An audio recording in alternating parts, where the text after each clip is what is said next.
Hey there, good morning. Welcome to 5 Tips to Financial Freedom. Welcome to 5 Tips to Financial Freedom. I come to you live every Tuesday morning. And I'm going to give you a whole bunch of stuff on, how do you achieve financial freedom? A lot of people right now are hurting financially. And achieving financial freedom is something that I've been working on, researched, applied, made lots of errors, made lots of great strides in my life. And my first question to you is, do you want to achieve financial freedom? Do you want to achieve financial freedom? And what does financial freedom mean to you? It means a lot of different things to different people. I'll share with you what it means to me in just a moment. I'm going to give you 5 tips to financial freedom today. And what do you think some of the tips are for financial freedom? And if you like this topic, hit the like or the love button. Financial freedom is not something that a lot of people enjoy and a lot of people have. And it's not because they, can't achieve it. Many people have never been taught how to achieve it. So what is financial freedom to you? And hi there, Corsi, and hi there, Hamza, and hi there, Amanda, and Pri, and Hobie, and Goldie. And so is financial freedom something that you want? Because if it's something you want, I want you to hit the like or the love button. Hi there, Rossi, right? And I'm going to give you some tips that you may have heard of, may not have heard of. So Larry, you think that financial freedom is leverage. What do you think financial freedom is? Hey there, Deb from Alaska. What is financial freedom to you? What does financial freedom actually give you? Is it really the money that you want? Think about this. Is it really the money you want? I'm going to share with you, it's not the money that you want. Financial freedom isn't around the money. Hi there, Ben. Hi there, Ben. Financial freedom. So what is financial freedom? Give me, type in your answer. Hello, Eva Tikanis. Right, so what is financial freedom? What does it mean to you? Type in what financial freedom means to you. There, Jasudia. Peace of mind. How many of you agree that financial freedom equals peace of mind? Right, peace of mind. Hudon says time. Financial freedom equals time. And then what would you do with that time? Well, Rossi is freedom on all areas of life, right? It's the time, Amanda says, right? So peace of mind is one. Oh, Carol, I love this. So Carol says financial freedom gives you options. So what about financial freedom? The reason to get to financial freedom, right, is peace of mind. It's to be able to do the things that you want to do, when you want to do it with, who you want to do it with, right? What about emotional freedom? How many people, okay, have this stress around, money or the lack of money? So emotional freedom, time freedom, mental freedom, and then the ultimate freedom is to be able to do what you want to do, when you want to do it, right? And one of you, I don't know who FDG is, right, says, are you interested or are you committed? So what do you think the number one skill is that you have to have in order to achieve financial freedom? What's the number one skill you have to have in order to achieve financial freedom? Julie says, living where I want, traveling where I want, having a business that I love, being super fulfilled. So what's the number one thing that is going to determine whether you have financial freedom or not? And somebody mentioned it already before, but I want you to think for just a moment. And here's, let me just digress for just a moment here. Is it possible to have financial freedom? Do we know how to have financial freedom? Do we know how? You may not know how, right? But is the how available? Is the how available? So motivation is the oxygen. Motivation is the oxygen says discipline, right, is what you need. So we've got Debbie says alignment. Dr. Macaron says attitude, faith in yourself, mindset, financial intelligence. Yeah, you need to have some of that for sure, but that's available to get, right?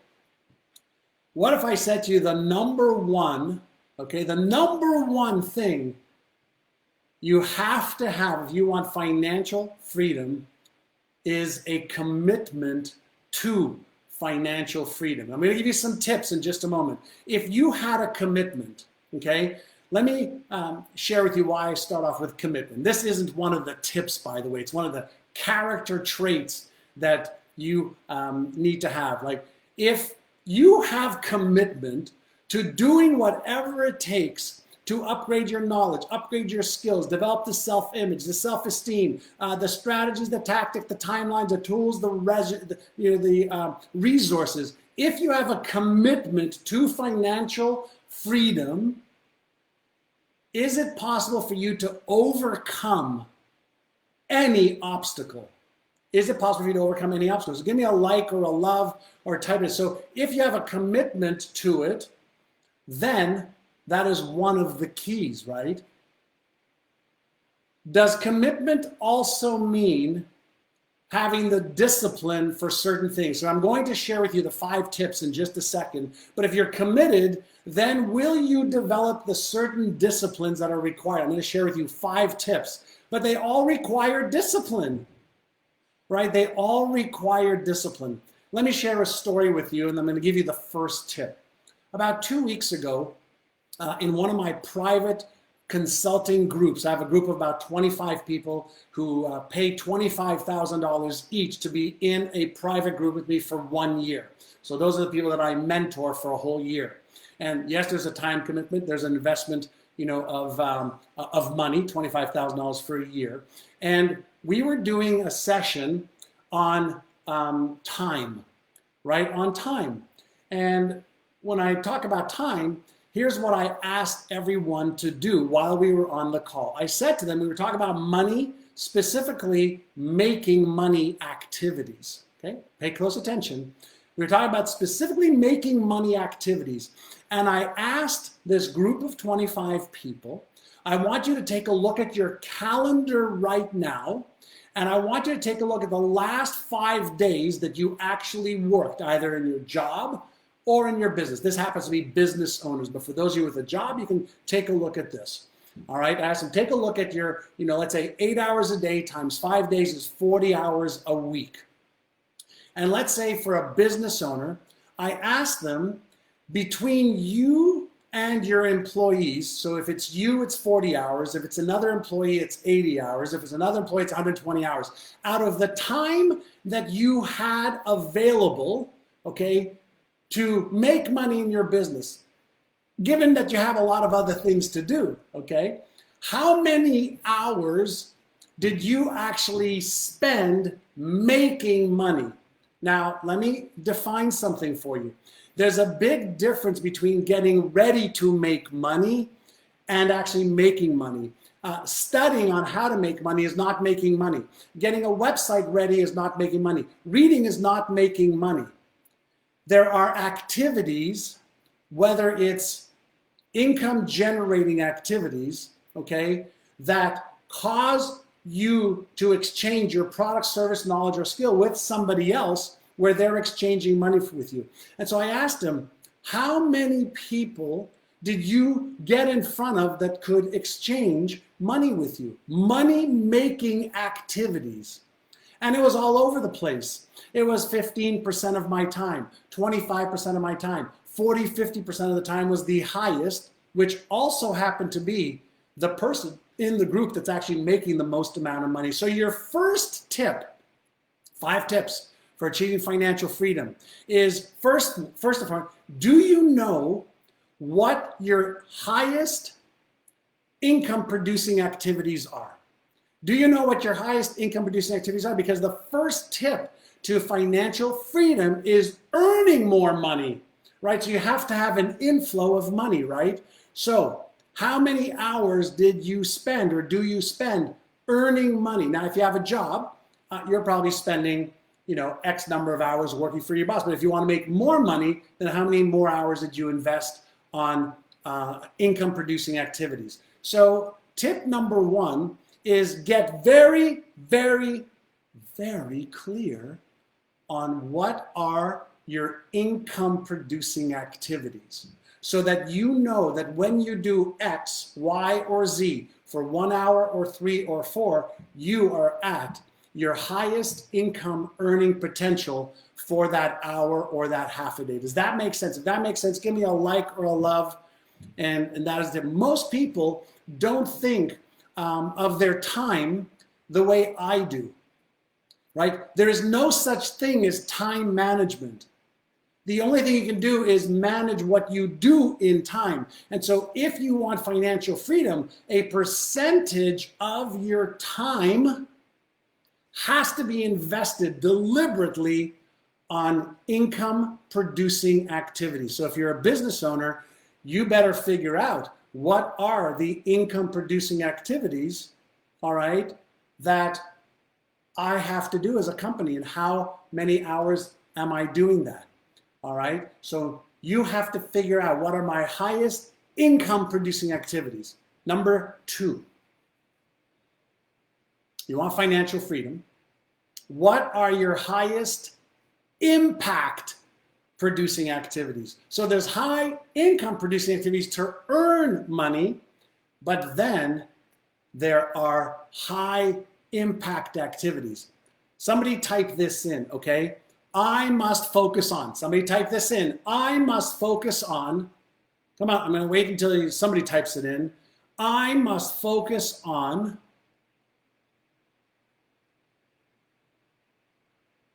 doing the highest impact producing activities versus the trivial many things there are to do. I must focus on doing the highest income producing activities versus the trivial many things to do. So when you are focusing on high income producing activities or high impact producing activities, that means that you are focusing on, okay? That means that you are focusing on what? All right, what does that mean you're focusing on? It means that you're focusing on the critical few instead of the trivial many. The critical few instead of the trivial many. There is a law called Pareto's Principle. Has anybody heard of Pareto's Principle? Giuseppe Pareto was an Italian economist that did research on landowners and wealth in Italy many, many years ago. And he discovered that 20% of the landowners, or 20% of the people, owned 80% of the land. 20% of the wealthiest people owned 80% of the wealth in Italy.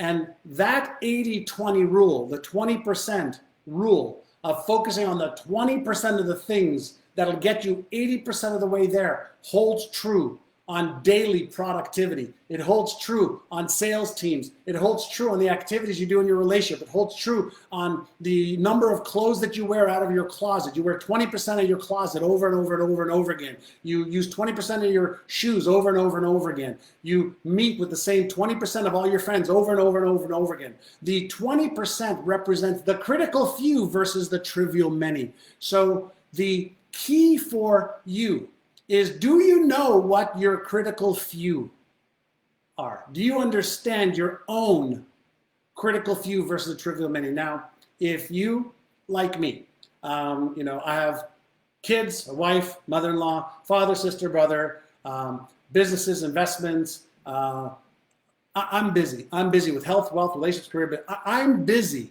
But not all activities lead to productivity. Not all activity leads to productivity. So you have to take time to step back and ask yourself, out of the 30, 40, or 50 things that I have to get done, what are the top 20% that's going to really move the needle? So we have, right, number 1 is the high income, high impact activities, and that is something that you really want to be focusing on, the critical few versus the trivial many. So you need to focus on, how do I generate more income every day, every week, every month? And by the way, this is just about financial freedom. I'm not saying that money is the be all and end all, but if you want financial freedom, you have to create a financial input or financial influx of money. So without thinking about what are my highest income producing activities, what are my highest impact producing activities, and separating out the critical few from the trivial many, you get caught up in wasting a lot of time. Does that make sense? If it makes sense, give me a like or a love. all right? And this is high focused, right? We started off with you have to make a commitment, right? You have to be disciplined to this.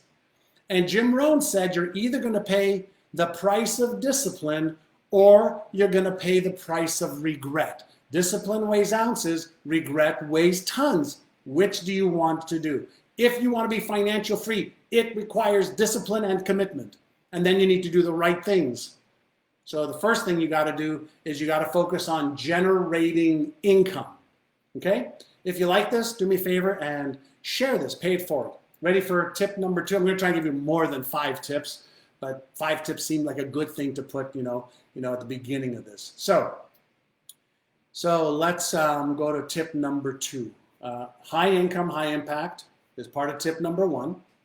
Number 2, how well do you manage your money? How well do you manage your money?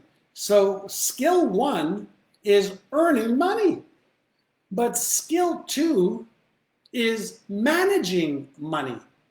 So if you, for example, earn $1,000, do you have a process or a plan for managing the inflow? Do you know what your fixed costs are? Do you know how much you spend every month on your car, your gas, your food, your electrical bills? Do you know how much left over you have? Right? Because if you don't have a budget, if you don't have a way of tracking your behavior and what you do, then it makes no difference how much money you have, because you'll always spend as much or a little bit more, hoping that you're going to catch up. One of the biggest mistakes that people make is they don't have a money management plan. So a lot of people can earn a lot of money, but then they don't have a money management plan. They don't live within their budget. And if you don't live within your budget, you're always behind the 8 ball. Does that make sense to you? Right? Are you buying things that you shouldn't buy because you're an impulse buyer? Are you using, buying to alleviate some kind of an emotional or mental stress that you have? Right? So, way to go, Larry. Larry just did your personal business budget 2 hours ago. So when you create a budget and you track and measure it every single month, every quarter, every year, you can start to see a trend and a pattern. Now, very few of us, okay, my parents, there was always too much month left at the end of the money. And a lot of people don't know about this about me, but when I grew up, my parents fought about the lack of money all the time.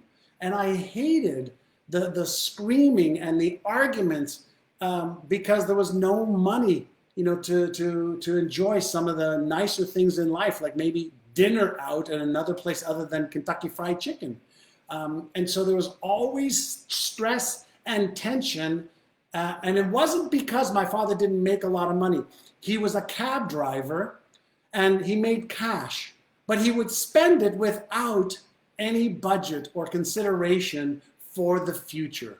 So the second part of financial freedom is you have to be well versed in managing money that's coming in. You have to have some kind of a process, right? Some kind of a tracking mechanism to know, where am I? Where am I? And without that, then you're going to be spending it ad hoc. And so tip number 2 for achieving 5 tips to achieving financial freedom is I need to learn how to make money. I need to learn how to manage it better. So there's some simple tools. You can go on to mint.com, and you can set up a quick budget on mint.com. There's so many online tools that are free that you don't even need a lot of experience or expertise. You can do it on your mobile phones or on your computer. So tip number 2, and this is something that I heard, it goes like this, says, if you don't manage the money that the universe is giving you, the universe won't give you more money to manage. Something that I heard that's always stuck with me. Now, I don't think the universe gives us money. I think money is a means of exchange. But if you focus on earning and managing, then you can move to the next part of the equation. And when you want financial freedom, there are two types of revenue streams that you want to achieve financial freedom. I call it the pile theory or the stream theory. Pile or stream. Somebody type that in, pile or stream theory. So pile theory is you make money, you budget, and then you save the rest until you have a pile. And then that pile gives you this sense of security and some freedom, right? But then the third part, and this is what every single smart, wealthy person does, they take that pile or a portion of that pile and they invest it into a stream. So a pile, okay, is great and you might have some freedom, but if you take some of that pile and you leverage it by buying, for example, real estate that gives you a monthly income stream. The stock market at the right time where an asset can go up, but then maybe you can get some dividends. A business that you can invest in that gets you more cash and more of the stream. So I like to have both piles and streams. So you create a pile, set aside, take some of that pile, and now you invest. So when you start to think about, I'm going to use some of my pile, okay, to live a great lifestyle, but I'm also going to use some of my pile to create some streams. Almost all millionaires are multimillionaires, okay, unless we're talking about millionaires that, you know, their millionaire comes from, they own a house that's worth $1 million net, have some kind of an investment that allows them to create a consistent revenue stream. So how do you achieve financial freedom? If you have a pile that'll last you till the day you die, that's one way to have financial freedom. But you can also have a stream that consistently brings in revenue. That's why I got into business personally. That's why I got into the arena of learning how to build a business for myself or businesses so that I can create piles and streams. Okay, does that make sense? If it makes sense, let me know that this makes sense. Okay, I'm giving you some practical stuff. I'm not, going to bullshit you on what it takes. This isn't some, miracle, hope, and prayer, and you become financially free. That's a bunch of bullshit. It requires discipline. It requires commitment. It requires, upgrading your knowledge and skills of what to do, when to do it, how to do it, why to do it. All right, I'm really about the practical application of real life stuff versus airy-fairy bullshit stuff, get rich quick schemes, bunch of crap. So, discipline, commitment or commitment discipline, high income, high impact producing activities. You got to know the critical few from the trivial many, right? You need to take time to figure those out. Okay. Then as you're making more money, you've got to manage it better. And then what you want to do is build a pile, then build a stream. Are we good so far? Are we good so far? We're good so far. Makes sense. So now we have a pile and we have a stream. So, financial freedom doesn't come from having a pile or stream unless there's a way to protect the pile or the stream. So how do you protect your assets? And, if you own a business, there are certain things you can do to protect it. The time that we're in right now has been really challenging for a lot of people. Very, very hard to predict, what was going on. But if you had a pile from before, then you can weather the storm. And that's part of planning. But what you want to be thinking about is, how do I protect my downside if I'm investing in the stock market or real estate, either my own real estate or my rental properties? How do I protect my business as much as possible? So you have to think about protection mechanisms as well. One of the best ways to protect, okay, is to have a big enough pile and a stream and multiple streams of income.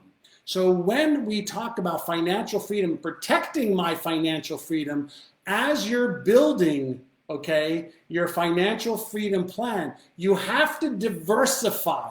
So you can't, as the proverbial line said, you can't put all your eggs in one basket. So if something happens to this basket of eggs, you have this one or this one or this one. So this is why you want to have pile and streams in a variety of diversification. So now we've got earning, managing, investing, protecting, and now here is the next one. And Caesar, thank you. I just read what you said. You've been reading my book, Inner Size, and all you can say is, wow.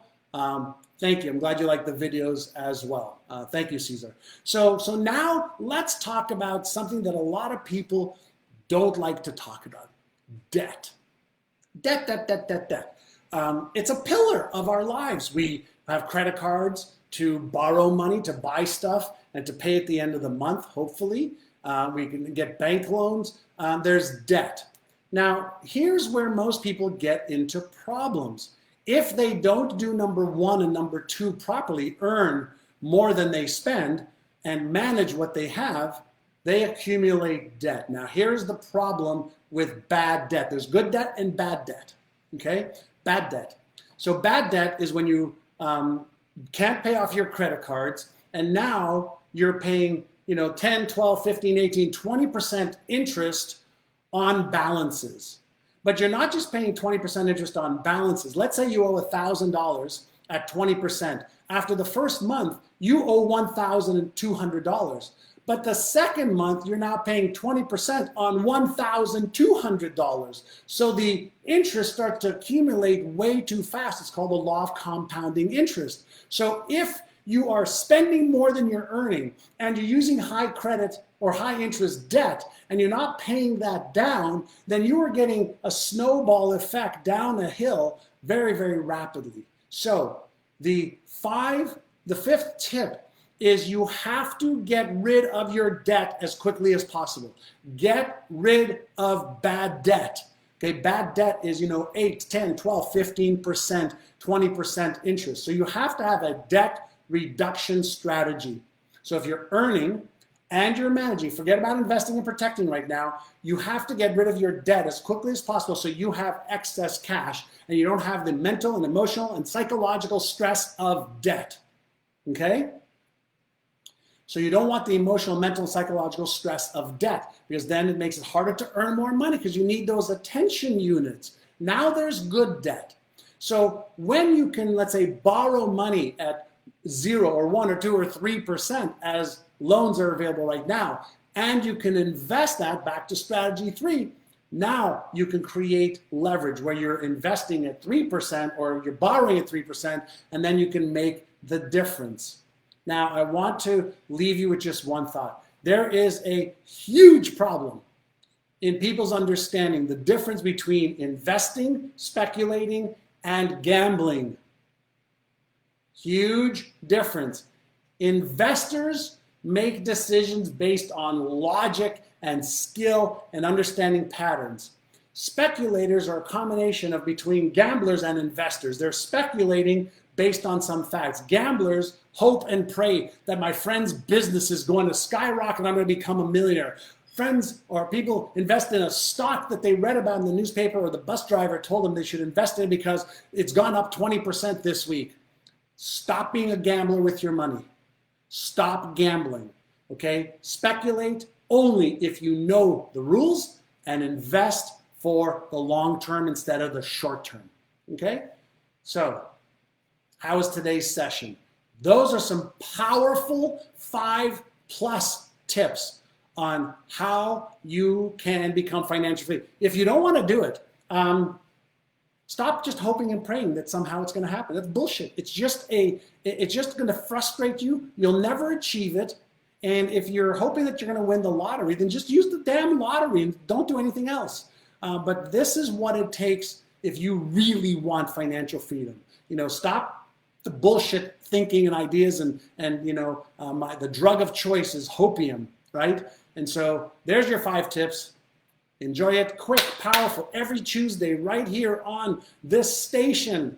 All right, join me next Tuesday. By the way, there's an event I'm doing on Thursday around like winning the game of money. I'm going to go deeper into some of this stuff. My team will put up some links. for you guys to take a look at if you want to join me. I do these free events as well, and I show people some of our programs on how to really achieve the success that they want to achieve. So have a great day. Share this. Hit the like button. Hit the love button. Share it if you can on your social media. I want to help you achieve your goals and dreams faster and easier than ever before. Are you committed? Are you willing to do the work? Okay? Have an awesome day. I appreciate you. I'll give you a high five. High five. Peace out. Be healthy. Be wise.